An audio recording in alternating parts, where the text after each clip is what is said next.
Hi, I'm Sebastian from Sophomoric Sophistication, and today I'm going to be giving you an introduction to Scotch Whisky and hopefully answering a lot of the questions beginners have when approaching Scotch Whisky for the first time.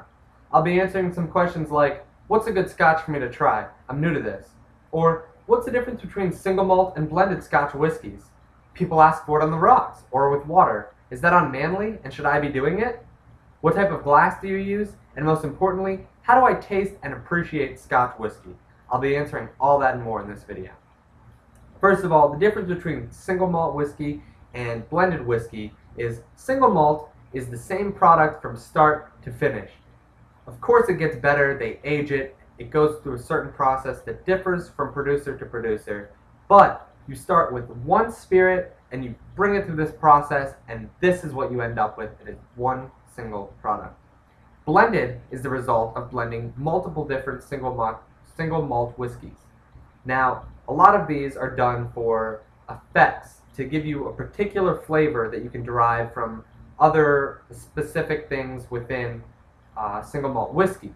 Like if something has a bit of a honey, you can blend it with something that has a little bit of smoky or a nut, and you get a caramel flavor. A lot of these blended whiskeys are designed to do such things as this. Johnnie Walker is known as one of the most famous and most popular whiskey blenders, and their top-notch Blue Label whiskey is designed to be a social, sophisticated drink. So they have all the boldness and the profile and maturity of a Scotch blended with a bunch of Scotches, so you get a lot of different characteristics. It hits you at first, but it goes away after a few seconds, and you can go on with your conversation. It's designed to be a social drink. A lot of people that drink single malt Scotch whiskies, they do not agree with this philosophy. They think you should be drinking the pure single malt Scotch, but don't knock it until you try it. A lot of blends can be good. Richard Patterson is a great example of a genius who's made great blends and how to do it right. So today I'm just going to be showing you what a single malt is, because the best way to appreciate blends is to actually know what single malt is and how to appreciate it. Now, before you buy any bottle of Scotch, I recommend you look around online at videos. What are beginner Scotches? What should you try? But most importantly, look up taster notes and what you should be looking for when you smell and taste the whiskey. That's going to build up your palate to really know certain flavors and scents that are really going to come out in other whiskeys too, and it makes you a little bit more advanced. I recommend Glenmorangie 10, which is the original, the one that I have here, or Glenlivet 12, Macallan 10-year, Macallan's 12, Sherry, or the Fine Oak. Sherry's a little bit more for the beginner. It's a little bit sweeter because it's in the sherry casks. Or Glenfiddich 12. Those are some basic ones to start off with, but make sure you look up what's supposed to be in these whiskeys that you should be tasting for to help your palate along the way in this experience. So, the next important thing, what glass to use. Never use a glass like this. This is the typical bar glass used for cranberry vodkas, screwdrivers, things like that. Great for that, terrible for Scotch whiskey. After you tried it in a good glass, you can go ahead and try it in this and see exactly what I mean. If you're going to go for something like that you can hold in your hand like that, this is a good idea. It's a Glenmorangie signature glass. Luckily, a lot of the beginner Scotches come in special cases that give you glasses so you can enjoy it. Make sure you're drinking it out of the right type of thing. I still don't recommend this as one of the best type of glasses. I either recommend a traditional taster's glass or a port glass. I got this out of a port glass set. Very small, notice how small it is to my hand.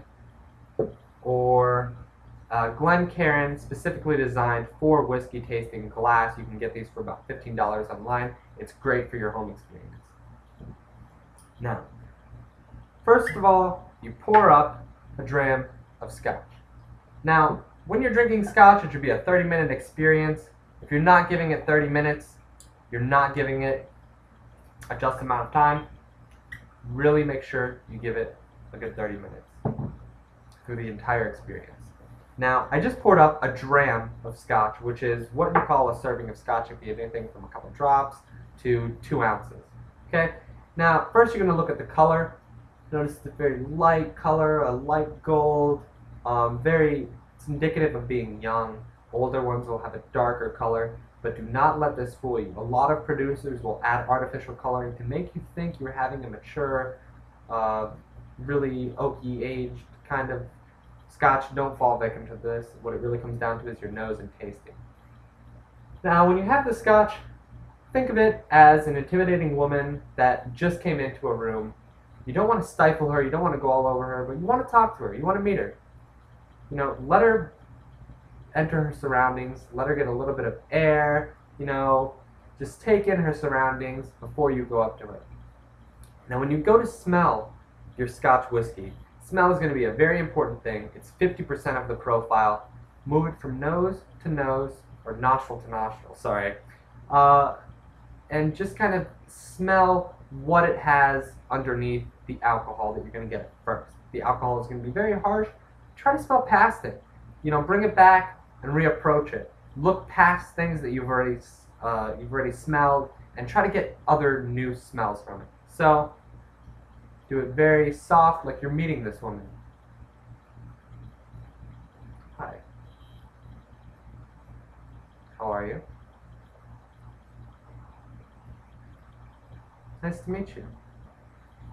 You know, really get a feel for what it is. I'm already smelling some sweetness, a little bit of citrusy, not too much. You know, you're getting some complexity in there, and I'm not really smelling everything that's in it.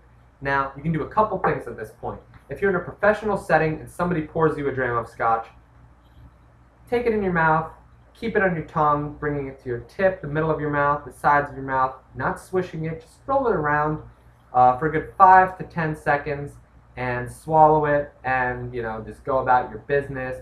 Try to just man up a little bit. You won't always get water to drink with, and don't ever insult somebody else's Scotch. Now, if you're at your own house, though, I encourage you to, when you take a sip and you have it in your mouth, for this time you should do like 10 to 12 seconds when you're at home, so you can really be dramatic about it and really take in what the Scotch is. After you take that sip, swallow and breathe in a lot of air.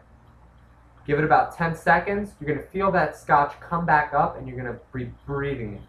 Now, when you approach it again, you're going to be getting more to it than you were originally smelling before. You've already gotten to know the Scotch. You're less intimidated by it. You can get more layers underneath it. Don't smell it too hard. It's going to be a terrible experience. You're not going to get what you need. So, after you do this, add a little bit of water. It's not unmanly.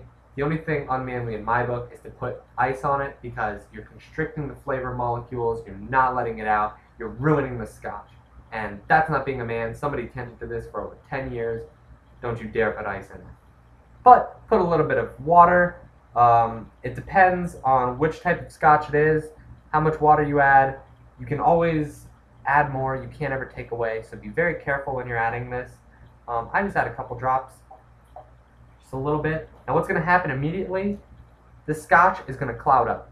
The water is going to be trying to blend with the ethanol alcohol, but it's also going to be releasing it from the whiskey, and you're going to get more scents and more compounds releasing. Smell it again, you're going to get a little more to it that you didn't smell before, and it's going to almost smell smoother, less intimidating. Now when you go to taste this, do it again for the 10 to 12 seconds, just like this. I'm going to do it for a shorter amount of time though.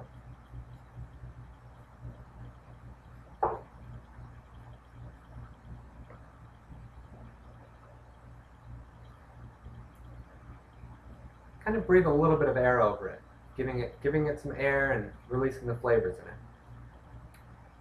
It's going to be a lot smoother than your initial sip that you had. As far as appreciation goes, it comes with time, it comes with trying other things. Go through a bottle, try it different ways, different amounts of water, straight up, different glass, you know, really experiment with it. You know, this bottle was only $35, maybe $30 if you can get it on sale somewhere. You know, it's going to last you a long time. Just really have fun with it and get to know it. The appreciation comes when it starts calling to you. When you remember exactly what that Scotch is, and you know exactly which type of Scotch you want because of how the impression was left on you from your experience. If you give it the time, you give it the 30 minutes, You should be in for a really pleasurable experience.